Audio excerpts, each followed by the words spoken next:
تازه خبر عبدالسلام ضعیف د منافق پاکستان پر ضد میدان ته راودنګل.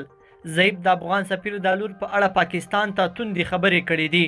تازه یې څه ویلي دي جزئیات ویډیو کې وګورئ او چینل سبسکرایب کړئ. السلام علیکم لیدونکو، ستړي مشئ.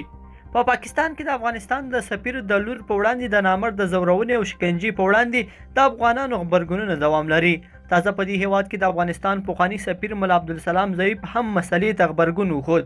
ضعیف دا توپیر له لارې په خپله یو خپاره کړي پیغام کې د افغان سفیر د لور د بې عزتۍ پوښتنه کول غوښتي او ویلي دي چې د افغان سفیر د لور بې عزتي د ټولو افغانانو بې عزتي ده. ضعیف دا ځل د پاکستان په وړاندې خپل الفاظ شدید کړي وو او په زړور ډول یې لیکلي دي چې په پنجاب کې د افغان د سفیر لور شکنجه کول او تښتول په کلکو ټکو غندي. دا لومړی ځل نه دی، زړ دی چې ضعیف په عام ډول پاکستان ته د پنجاب خطاب کوي.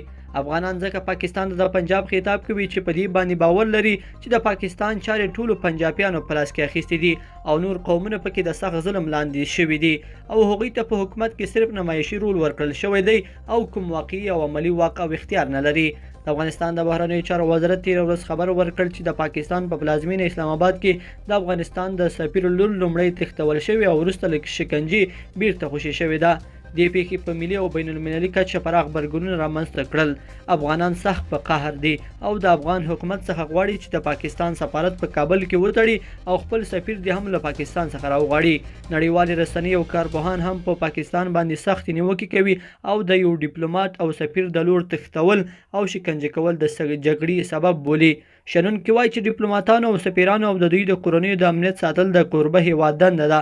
د پاکستان صدر اعظم بیا د کورنیو چارو وزیر رشید ته 48 ساعته وخت ورکړی دی چې د یادې پیښې ترسره کوونکي ونیسي. لیدونکو په دې هیله چې دا مطلب به مو تر پایه لیدلی وي. که مو دا ویډیو خوښه شوې ویډیو لایک کړئ او چینل سبسکرایب کړئ. تر بیا ښه وخت.